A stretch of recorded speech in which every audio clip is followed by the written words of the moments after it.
பார்க்குறது 11 மாடு இந்த வீடியோவில் பார்க்கலாம்னா இந்த வீடியோவில் 11 மாட்டுலேயும் பார்த்தீங்கன்னா HF கிராஸில் இருக்குது, ஜெர்சி கிராஸில் இருக்குது. வயசு பார்த்தீங்கன்னா 6 பல்லு 4 பல்லு கடப்பல்லு மலைப்பில் இருக்குதுண்ணா. இப்போ ஃபஸ்ட்டாக பார்க்குறது வந்து ஆல் பிளாக் டைப்பு. கறவை 25 லிட்டர் கறவைன்னு கண்டு போதுன்னா ஒரு 10 நாள் டைம், 8 நாள் ஒரு 10 நாள் அவன் ஃபுல்லாக மடி வைக்கணும்.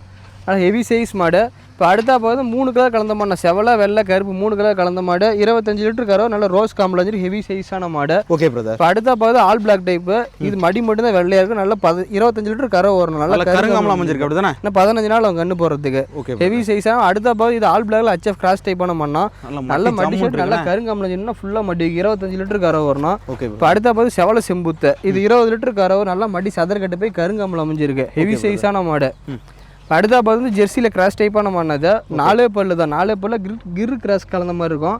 20 லிட்டர் கறவை, தலையத்தில் 20 லிட்டர் கறந்த மாதிரி நல்லா குணமானத்தில் அருமையான குணமானம்.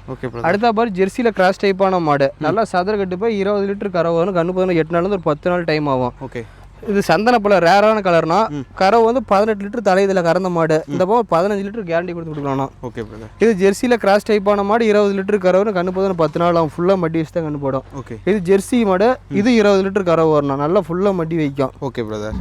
அடுத்த பார்த்து ஜெர்சி கிராஸ் டைப்பான மாடு, 6 பல் ஹெவி சைஸ் மாடு, 25 லிட்டர் கறவை, ரோஸ் காம்பில் அமைஞ்சு கண்ணு போதும் 10 நாள் டைம் ஆகும். ஃபுல்லாக மட்டி வச்சு தான் கண்ணு போடும் எல்லாமே.